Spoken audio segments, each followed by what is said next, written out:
लेकर के आएंगे। जितने अपने संगठन हैं, किसान संगठन, व्यापार संगठन, खेल संगठन, धार्मिक संगठन, इन सबसे सलाह मशवरा करके हल्के के विकास को कराएंगे।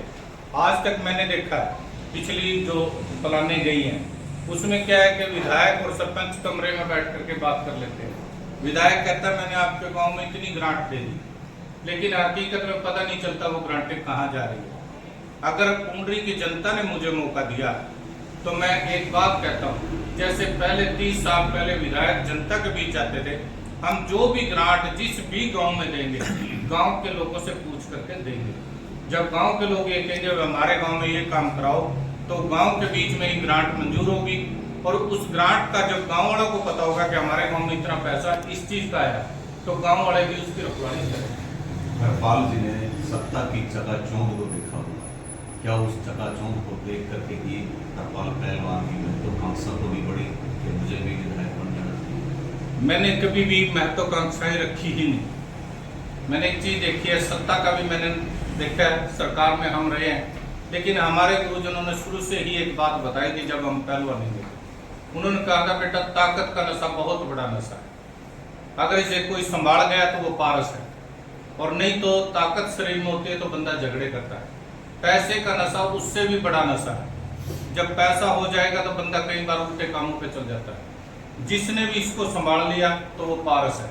और तीसरा सबसे बड़ा नशा जो हमारे गुरुजनों ने हमें बताया था कि वो सबसे बड़ा नशा सत्ता का नशा है। सत्ता के नशे में कई बार आदमी अहंकार में चूर हो जाता है। पहले भी मैं सरकार में डायरेक्टर भी रहा हूँ, प्रेसिडेंट जिले का भी रहा हूँ, लेकिन मैंने इस नशे को कभी अपने पास नहीं आने दिया, क्योंकि ये मेरे गुरुओं का ही आशीर्वाद मुझे। और मैं केवल एक छाया समझता हूँ, राजनीति सेवा का एक माध्यम है। मैं केवल और केवल सेवा करने के लिए राजनीति में आया हूँ, वरना मैं तो 19 में राजनीति छोड़ के घर बैठ गया।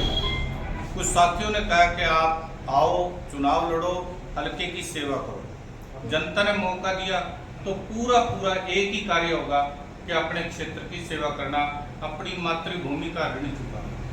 पहलवान जी का मतदाताओं से क्या अपील है?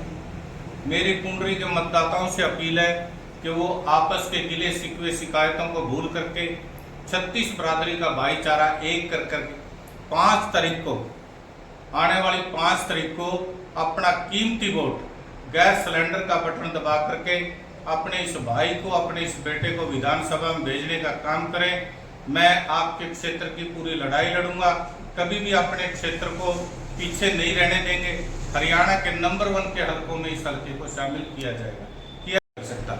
ये जीत पुंडरी हल्के की जनता की जीत होगी, ये 36 बरादरी के भाईचारे की जीत होगी, ये अपने पूरे ही सब साथियों की जीत। धन्यवाद।